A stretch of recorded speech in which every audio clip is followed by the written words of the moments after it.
Alright, so the head, which might be worse than the butt. You're gonna find mats like this. And his little mane. And these are hard to get close to the skin because of all that loose skin. So I'm gonna work my finger in there so I can get my comb in there, and then I'm gonna bounce a little bit.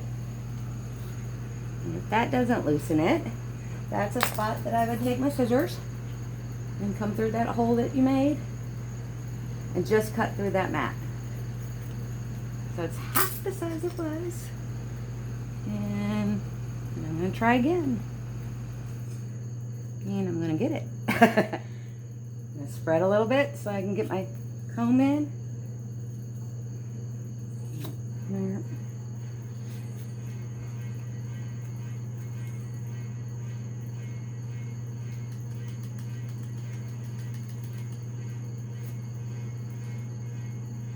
And you might have to put your teeth in the mat and then see if you can pull it.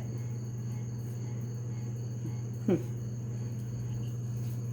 another one. You might spread it and then pull it. Around the ears, some dogs you can work these out, some you can't. His was really down to the skin, so I just cut him out because you can't see it when it's down, see? So I went ahead and cut it out. My girls, I work them out fine. My girls tend to get little tiny mats right here. I mean, really tiny mats. And you would just work them out like that. He doesn't really have them, but some of them do. So you want to get all of this hair all the way to the skin when you're grooming them, because there's hidden stuff in there. It didn't look matted, but it is. So every place on his body gets done. I think I've shown you everything. When you think he's all done, go over him. If you feel any resistance, and go back to the spots that you might have felt resistance on.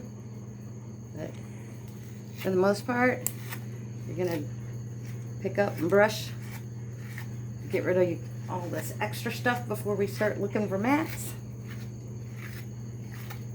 Don't give him a bath beforehand, because a damp dog is not easy to groom.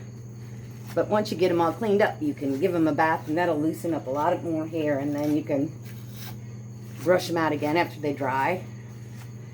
Blow dryers are nice too, because it'll blow some of this hair off of them.